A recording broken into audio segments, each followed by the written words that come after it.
किसी का भी संग स्वीकार ना करे। ये बहुत खास बात साधना में है। अपना जीवन में प्रभु और गुरुदेव के सिवा कोई संगी नहीं होना चाहिए। ये देखो, अगर महापुरुषों के वचनों को स्वीकार न किया जाएगा तो फंसने में देर नहीं लगती, मिनट नहीं लगती फंसने में, मिनट कहने में देर लगती, फंसने में देर नहीं लगती। इस भोगों का राग, संपत्ति का राग, पद का राग, ये सब संघ के अंतर्गत आता है। संघ का मतलब किसी व्यक्ति से ही नहीं है, व्यक्ति, वस्तु, स्थान सबसे है। ज्ञान का वर्णन कर लेना और स्थिति में रहना बहुत कठिन बात है, बहुत कठिन बात है, बहुत कठिन बात। पूज्यपाद सिवड़िया बाबा जी महाराज जब गंगा किनारे भ्रमण करते थे तो कानपुर के आगे एक स्थान पर योग वाशिष्ठ का प्रवचन कर रहे थे। ऐसा आत्मज्ञान का वर्णन कर रहे थे, बाबा को पूरा लगा कि ये बोधवान पुरुष है। 3 दिन तक प्रवचन नीचे बैठ के सुना, फिर पीछे गए और एकांत में उनसे मिले और कहा, मैं केवल एक शब्द पूछना चाहता हूं, आपको आत्मबोध है? तो उनका, आप हमारे आश्रम गुरु हैं। सन्यासी गृहस्थ का आश्रम गुरु होता है, आपसे मिथ्या भाषण महापाप होगा, इसलिए प्रभु मैं वाक्पटु हूं, विद्वान हूं, शास्त्रों का सम्यक ज्ञान है, लेकिन तत्वबोध नहीं है। उनका बस मुझे इतना ही। बाबा ने अपने अनुभूति, शास्त्र का ज्ञान होना एक अलग विषय है और तत्वबोध होना एक अलग विषय है। यहां परम अवधूत दत्तात्रेय भगवान कह रहे हैं, यदि तुम्हें तत्वबोध प्राप्त करना है, भगवत प्राप्ति करनी है, देखो, अगर आप सोचो कि मैं प्रेम मार्ग का हूं, मुझे तत्वबोध से क्या मतलब है, तो सर्वान वस्तुतया निरीक्ष, ये तत्वबोध ही ध्यान रखना। ये क्रूरा अपि पापिनो न च सताम संभाष्य दृश्या से सर्वान वस्तुतया निरीक्ष परम स्वाराध्य बुद्धिर्मम, सब में, पापी में, पुण्यात्मा में, सब में एक मेरे आराध्य देव, ये तत्वबोध ही है। बोले त्यक्त संगो, त्यक्त संगो, त्यक्त संगो का मतलब केवल बाहरी व्यक्ति नहीं है, वस्तु है, स्थान है, पद है, प्रतिष्ठा है, संपत्ति है, ये बाहरी है। केवल इतना ही नहीं, अंदर की वृत्ति है, अंदर की मान्यता है, अंदर का अहम है, अंदर के विचार हैं, उनसे भी असंग रहना है। त्यक्त संगो, वो जित संग दोषा, अंदर और बाहर से, तब वो परम पद का अधिकारी होता। समझ लीजिए बहुत ध्यान से, शायद ये समझ पाना कठिन है, क्योंकि बाहरी को संग नहीं त्याग पा रहे, फिर बाहरी संग की बात क्या, फिर अंतर के संग की बात क्या, अंतर के अहम का त्याग, अंतर के विचार का त्याग, अंतर की वृत्ति से असंग, अंतर की वृत्ति से असंग, वो जीवन मुक्त महापुरुष होता है। अंतर की वृत्ति से भी असंग, साक्षी, दृष्टा मात्र। आगे चलकर समझ में आएगा। त्यक्त संगो, अगर भगवत प्राप्ति करनी तो यह सूत्र बहुत अमृत है। किसी भी दृश्य, किसी भी व्यक्ति, किसी भी वस्तु, किसी भी पाद, किसी भी वृत्ति, किसी भी विचार, किसी कहीं भी नहीं, हर समय साक्षी, निर्लेप, असंग, तब वो परम पद का अधिकारी। वही प्रिया जो मुस्कुरा के दे देती है, इसलिए अलवेली सरकार। जित क्रोधो, पहले त्यक्त संगो, फिर जित क्रोधो, किसी भी परिस्थिति में क्रोध ना आने पावे। कभी कभी हम अपने दोषों को गुण मान करके प्रकाशित करते हैं कि कोई क्रोध नहीं है। अगर गलती को गलती नहीं मानोगे तो अक्रोध स्थिति को कभी प्राप्त नहीं होगी। क्रोध तब आता है जब हमारी कामना के विरुद्ध कोई चेष्टा होती है, पक्का, और क्रोध की सत्ता ही नहीं है, हमारी चाहत ही ना हो। भगवान बोलवा रहे, बोल दिए, भगवान कह रहे ऐसे चलो, ऐसे चलो, वो हम बता दिए, अब ना चलो, आपकी मर्जी। क्रोध नहीं आना चाहिए। भारी से भारी विपरीत परिस्थिति में भी क्रोध नहीं आना चाहिए। ये कब होगा? जब सामने हम प्रभु देखते हैं। हमें तभी क्रोध आता है जब हमारी चाहत के विपरीत क्रिया होती है और हमारे चिंतन के विपरीत चिंतन होता है। आ गया क्रोध, आ गया क्रोध, शुरुआत हो गई। अब अभद्र शब्द, दुरुक्ति, दुरुक्ति माने गाली, ये पहचान है कि क्रोध देवता पधार चुके हैं। और वो सीधे तप, पवित्रता, भजन, इसको चाटते हैं, वो इसको भस्म करते हैं, इसको लेते हैं क्रोध देवता। तुम्हारे तप को, तुम्हारी पवित्रता को, अंतःकरण की, तुम्हारे साधन को चाट जाएंगे, कुछ अनुभव नहीं होगा। जब हमारा ये चिंतन गिरा कि सामने प्रभु नहीं, हमारी बात नहीं मानता, विपरीतता, वही क्रोध आ जाएगा, अन्यथा आने का कोई भी रास्ता नहीं क्रोध के। जित क्रोध, यहां कह रहे जित क्रोध हो, भगवान अवधूत दत्तात्रेय जी। अगर उपासक को परम पद पे आरूढ़ होना है, दिव्य साधना संपन्न बनना है, तो क्रोध पर विजय प्राप्त, कभी गुस्सा नहीं आना चाहिए। वो कब होगा? हम व्यक्ति देखते हैं तब गुस्सा आता है। हम भगवत भाव करेंगे तो जलेगा हृदय पर, हम गुस्सा नहीं कर पाएंगे। हम चाहत करते हैं तब गुस्सा आता है। अगर हम चाहत को भगवान की इच्छा में छोड़ देते हैं तो गुस्सा नहीं आएगा। जोई जोई प्यारो करे, सोई मोई भावे। लगवा हारो, थोड़ा आहार करें। बिहारी देव जी पीछे जब वाणी में आया था कि भूख से जो ज्यादा पेट भरता है उसका भजन तो हो ही नहीं सकता। पक्का या अनुभव की बातें हैं। भूख से कम भोजन करने पर हमारी जो जीवनी शक्ति है कुछ पचाने में लगती है और कुछ से हम भजन कर लेते हैं। अगर भूखे हैं हम तो हमारा चिंतन बार बार खिंचता है भूख की तरफ। इसलिए लघवा हारो, थोड़ा आहार डाल लिया जाए। और यह अभ्यास से होता है। एक एक कवल केवल आप कम कर लीजिए तो बहुत थोड़े आहार में आपकी दिनचर्या बहुत स्फूर्ति वाली हो जाएगी। आप ये भ्रम छोड़ दें कि हम जितना अधिक आहार करेंगे उतने अधिक शक्तिशाली बनेंगे, ऐसा नहीं है। विचार आपके, संकल्प आपका, ये आपकी सामर्थ्य होती है। शुद्ध संकल्प, ये हम सांसारिक भाषा में बोल रहे हैं।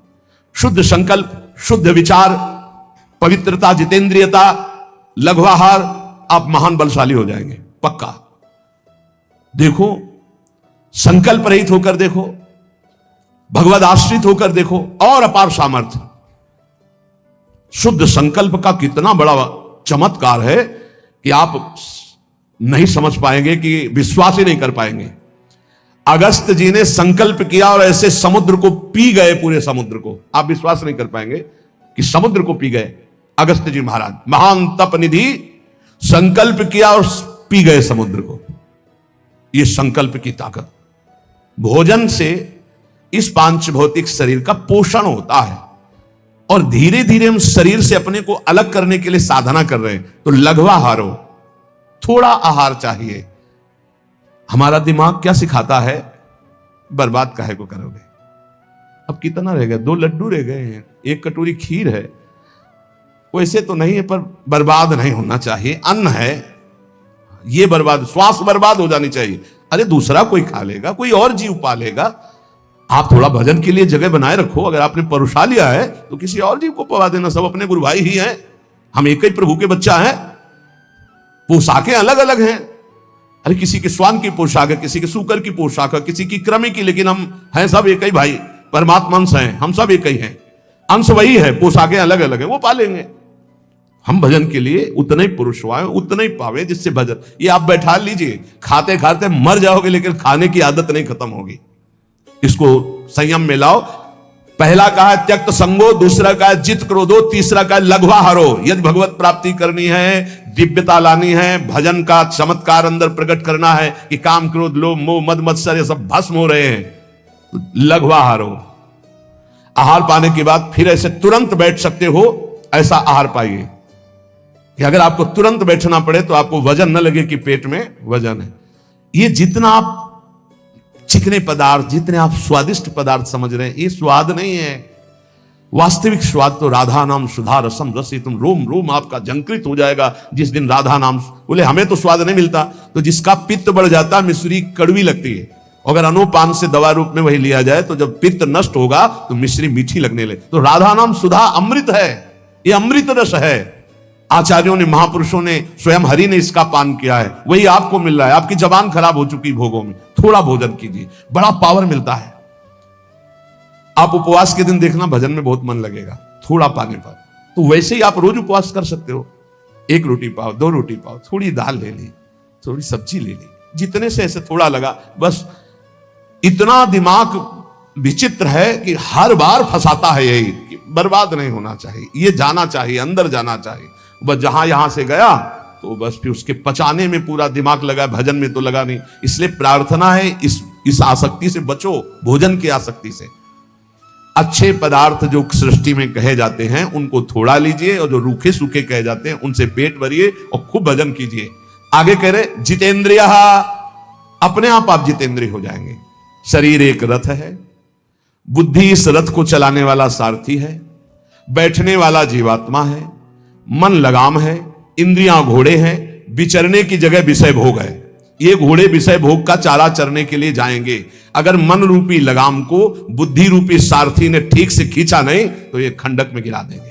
और गिरे हुए बहुत फंसे हैं, और जीव इतना भोला बन चुका है कि गड्ढे में गिरा है फिर भी वो आनंदित है, वो उसी को सुख समझ रहा है, दुख को ही सुख समझकर। यही तो भगवान की विचित्र माया है। जिसे तुम सुख समझते हो वो सुख की छाया है, समझ पड़ती नहीं है गिरधर की माया है। भयानक दुख के अंतर में वो डूबा हुआ भयानक परिणामों को प्राप्त होगा, लेकिन उसमें सुख का अनुभव कर रहा है। त्यक्त संगो जित क्रोधो लघ्वाहारो, तो अपने आप जितेंद्रिया हो जाएंगे। देख लेना, घृणा हो जाएगी यार, घृणा।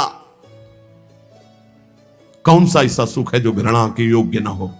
लौकिक बढ़िया से बढ़िया पदार्थ खाओ, तत्काल हम उसे वापस उलटते हैं, देखने लायक नहीं रह जाएगा। चिकनी चमड़ी केवल देखकर फंस रहे हैं, कुछ नहीं, पूरा जीवन बर्बाद हो जाता है। धर्म के लिए तो सेवन करने के लिए ठीक है, बकाया भगवत प्राप्ति के लिए जितेंद्रिया चलो, ठीक से चलो। विधाय बुद्ध्या द्वाराणि मनो ध्याने निवेशयेत्, शून्ये स्वेवावकाकेश गुहासुचो वनेसुचो, नित्य युक्ता सदा योगी ध्यानम सम्यक उपक्रमेत। श्री दत्तात्रेय जी महाराज कह रहे हैं, बुद्धि को परमात्म चिंतन से इतनी बलवान बनाओ कि अपनी इंद्रियों के द्वारों से घसीट कर उसे भगवान में स्थित करो। हर इंद्रिय द्वार बंद, अंतर्मुख इंद्रियों को करके परमात्म चिंतन में शून्य स्वेवावकाशेषु। कहां हमारी स्थिति थी? विचार करके देखो, सब विषय जितने हैं वो हमको रौंद रहे थे। ना चरणों में प्रीति थी, ना उस कोटि की भजन की वृत्ति थी। ये तो सिर्फ आचार्य कृपा से। अब हे लाडली, आपकी शरण में आ गए। अब मेरी आयु, मेरी प्रत्येक श्वास केवल आपके स्मरण में व्यतीत हो। समस्त शास्त्र, समस्त महापुरुषों की वाणी और बड़े बड़े संतों की दिनचर्या जीवनी, उनसे संभाषण और स्वयं के हृदय का अनुभव, साधना का सबसे बड़ा सूक्ष्म स्वरूप है प्रतिक्षण अपने आराध्य देव का मधुर मधुर स्मरण। ये सबसे बड़ा साधन है और इसी से भगवत प्राप्ति होती है, केवल इसी से भगवत प्राप्ति होती है। और सब साधन है, उनका फल है स्मृति, और ये मधुर मधुर स्मृति ही भगवत प्राप्ति कराती है। अनन्य चेता सततम यो माम स्मृति नित्यसा तस्याहम सुलभा पार्थ। भगवान कह रहे मैं उसके लिए सुलभ हो जाता हूं जो नित्य निरंतर मेरे में आसक्त चित्त होकर मेरा स्मरण करता है। अनन्य चेता सततम यो माम स्मरति नित्यसा। इससे बड़ा कोई साधन नहीं, और ये सबसे कठिन है। चाहे निराकार उपासक हो, चाहे साकार उपासक हो, बिना स्मृति के वो अपने लक्ष्य की प्राप्ति नहीं कर सकता। ये हम बहुत से सब शास्त्रों का स्वाध्याय, संतों का समागम, ये योग की सबसे बड़ी वृत्ति है चित्त वृत्ति का निरोध करके परमात्मा स्वरूप में स्थित कर देना, जिसका स्वरूप भगवान श्री कृष्ण चंद्र कह रहे हैं, तेषाम सतत युक्ता नाम भजताम प्रीति पूर्वकम ददामि बुद्धि योगम तम येन माम उपयांति ते। जो सतत मेरा भजन करते हैं मैं उन्हें बुद्धि योग प्रदान कर देता हूं। चित्त वृत्ति का संसार की तरफ ना जाकर परमात्मा में निरंतर स्थित रहना, आराध्य देव में स्थित रहना, यही सबसे बड़ा योग, यही सबसे बड़ी भक्ति, निरंतर स्मरण, और यही सबसे बड़ा ज्ञान कि सब कुछ विस्मरण अपने स्वरूप में स्थित। भक्ति योग, अष्टांग योग, ज्ञान योग, कर्म योग, किन्हीं न किन्हीं मार्ग में तो होगा ही कोई, लेकिन सबका सार है संसार का विस्मरण और परमात्मा का स्मरण। ये सब संप्रदाय, सब साधन, सबका सार। अगर ये नहीं तो कुछ नहीं मिला आपको। सब साधन कर यह फल सुंदर, प्रभु पद पंकज प्रीति निरंतर। समस्त साधनाओं का ये परम सुंदर फल है कि अपने प्रभु के नाम में, रूप में, लीला में निरंतर स्थिति बनी रहे, अंतर रहित स्थिति बनी रहे। देखो आप, हर साधना का यही फल है। बहुत सुलझा हुआ बात समझना, सब कुछ हो रहा है, स्मृति नहीं है अंदर अखंड, खास बात नहीं, कुछ नहीं हो रहा, स्मृति चल रही है, सब कुछ हो गया। ये बात अच्छे से समझ लीजिएगा। जो स्मृति प्रधान है, स्मृतिवान है, वो विशेष कृपा पात्र है। प्रायः देहाभिमानी क्रियाओं पर, संख्या पर विशेष ध्यान देता है, स्मृति पर नहीं। कृपा पात्र स्मृति पर ध्यान देता है, क्रियाओं पर नहीं। क्रियाएं हो रही, स्मृति कहां है? देहाभिमानी क्रियाओं पर ध्यान, मैंने ये किया, मैं ये करूंगा, मैं ये कर सकता हूं, वो प्रकट क्रियाओं पर ध्यान देता है। जो कृपा पात्र होता है वो आंतरिक स्मृति पे, बाहर जो बन रहा है बहुत एकाग्रता पूर्वक बनेगा, क्योंकि वो एकाग्र है, स्मृतिवान है। स्मृतिवान ही ज्ञानी है, स्मृतिवान ही योगी है, स्मृतिवान ही वैरागी है, स्मृतिवान ही प्रेमी है, भक्त है। जो को स्मृति शून्य, कोई खास बात नहीं, कितनी भी बड़ी तपस्या हो, खास बात। ज्ञानी आत्मरति, भक्त इष्टरति, योगी स्वरूप में स्थित समाधिस्थ, उठते बैठते चलते फिरते। अगर यह समाधि नहीं प्राप्त है तो संप्रज्ञात समाधि, जो संकल्पित समाधि, उसका कोई महत्व नहीं। 8 घंटे समाधि, फिर बहिर्मुख बहिर्दशा में उठते बैठते चलते फिरते, असंप्रज्ञात विचक्षणा समाधि, संकल्प रहित निरंतर परमात्म स्वरूप में स्थित, ये स्मृतिवान। हर उपासक स्मृति पर जोर दे। कोई इसमें मेहनत की बात नहीं है, इसमें महत्व की बात है। यदि आप देह का महत्व रखते हैं तो भोगों की स्मृति स्वाभाविक होती है। यदि आप प्रभु का महत्व रखते हैं तो भगवत स्मृति स्वाभाविक होने लगेगी। स्वाभाविक, जैसे हम विषयों की स्मृति करते नहीं, वो बसी हुई। माला चल रहा है, स्मृति भोगों की हो रही। आरती पूजा क्रियाएं भागवतिक हो रही, स्मृति पदार्थों की भोगों की हो रही। नाना प्रकार का भोगाकर्षण का स्मरण हो रहा है, उसे स्मृति कहते हैं, जो अंदर अंदर होती। स्मृतिवान ही महान पुरुष हो सकता है, स्मृतिवान ही दिव्यता को प्राप्त होता है। इसलिए स्मृति को पकड़ो। श्रीपाद प्रबोधानंद जी महाराज, आप जिस वृंदावन में विराजमान है, प्रकत्यंतम तीर्थवा प्रविश वितते ब्रह्म महर्षि स्फुरत पश्यानैकांतिक कलित वैकुंठ भवनम तदद्युच्चान्युच्चान्यनुसर सुधा मन्यांत महोज्वले वृंदारण्ये भ्रम यदि किमप्यत्र मिलती। महाउज्ज्वल परम धाम वृंदावन जिनको मिल गया, अब क्या मिलना बाकी रह जाएगा। बहुत बड़ी ये प्रेम सिद्ध भूमि है, यहां वास मात्र करने से भगवत प्राप्ति है।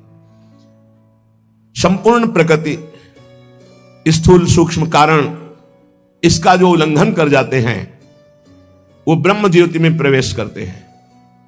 त्रिगुणात्मिका माया पर जो विजय प्राप्त करते हैं वो ब्रह्म तेज में लीन होते हैं। उससे भी परे जो एकांतिक भगवत प्रीति संपन्न है, उनका वैकुंठ में प्रवेश होता है। उससे भी उच्चतर और भगवान की विभिन्न लीला धाम है, उससे भी उच्चतर ये महाप्रेम रस समुद्र वृंदावन धाम है। ये सर्वोपरि उज्जवल प्रेम रस प्रदान करने वाला। यदि तुम्हें वृंदावन मिल गया तो अब कुछ भी मिलना बाकी नहीं रह जाएगा। इसलिए वंदे वृंदावनगत महम भक्ति भारावनम्रो धन्याग्रण्यम क्रमिमपि न चान्यत्र संस्थांतरणाय।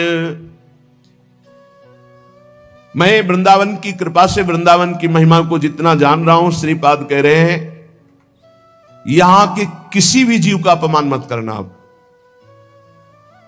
यहां का अगर कीड़ा भी दिखाई देगा तो मैं माथा रख करके उसको दूर से पंचांग प्रणाम करूंगा कि तू धन्य है, वृंदावन में कीड़ा बना, मेरी स्वामिनी के महल का है। बहुत ध्यान देने, किसी की निंदा या अपमान या प्रहार दंड देना ये तो बहुत बुरी बात है। यहां छोटे से छोटे जिसे तुम निम्न कोटि का जीव समझ रहे हो, बड़ा भारी परमहंस महात्मा बना हुआ है। वंदे वृंदावन गतमम भक्ति भारावनम्रो धन्याग्रण्यम क्रमिमपि। यहां वृंदावन के क्रमी को मैं प्रेम भार से झुककर मस्तक रखकर प्रणाम करता हूं, क्योंकि प्रियाजू के महल का है। किंतु संस्थान त्रणाय मन्ने ब्रह्मादिक सुरगणान किम बहुक्त्या ममेयम। बड़े बड़े देवता देवराजेंद्र ब्रह्मादि को भी मैं तिनके से बड़ा नहीं समझता हूं। ये अभिमान नहीं है, ये स्थिति है। देवराज इंद्र और ब्रह्मा पद को भी मैं तिनके से बड़ा नहीं समझता हूं, क्योंकि आप ब्रह्म स्तंभ पर्यंतम सर्वम मायामयम जगत, तिनका और ब्रह्मा दोनों माया से ही रचे हैं। ब्रह्मादि देवताओं को, इंद्रादि देवताओं को मैं तृण से अधिक नहीं अर्थात तृण के समान मानता हूं। स्वामी श्री हरिदास जी के लिए भी आया है, सुरपति नरपति लोकपति जिनके भावे घास घास रहे परम आनंद में तज सभी की आस। पर वृंदावन के मैं कीड़े को भी मस्तक रखकर जमीन पे प्रणाम करता हूं, बाहर के भी देवराज इंद्र या ब्रह्मा पद को मैं तिनके के समान समझता।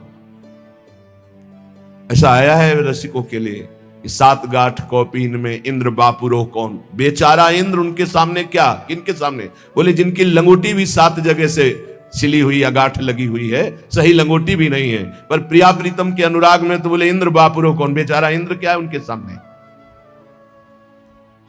ये पक्की बात है।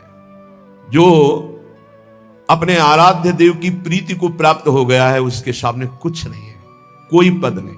जब भक्ति का रंग चढ़ता है तो न पारमेष्ठम न महेंद्र धिष्णम कह देना बहुत सरल बात है, श्लोक याद करके बोलना या उसका अर्थ बता देना बहुत सरल बात है। और हम कह रहे हैं न पारमेष्ठम न महेंद्र धिष्णम न सार्वभौमम न रसाधिपत्यम न योग सिद्धिर अपनर्भवम, वाह नहीं चाहिए। और एक छोटा सा विषय, एक छोटी सी भोग सामग्री विचलित करके नीचे गिरा देती है, तो वो केवल दम्भ हुआ बोलना। स्थितिहीन महापुरुषों की जो बोल रहे हैं कि ब्रह्म पद आया देवराज इंद्र का पद भी ये तिनके के समान हमारे लिए है। महत्व है तो वृंदावन का उस कीड़े का भी जो इस रज में रेंगता है। क्रमी प्रौढ़िर गाढ़ा न खलु पर तो भाति कृष्णोपि पूर्णा। मेरी बात को चतुरता पूर्वक मत समझना कि मैं वाक चातुरी से बोल रहा हूं, पक्की बात समझना कि यदि वृंदावन के बाहर श्री कृष्ण भी खड़े हो तो मैं उनको देखने के लिए आंख नहीं उठाऊंगा। जैसा श्रीपाद कह रहे ऐसे श्री भट्ट देवाचार्य जी भी कह रहे। विपिन राज सीमा के बाहर हरिहु को न निहार रे मन वृंदा विपिन।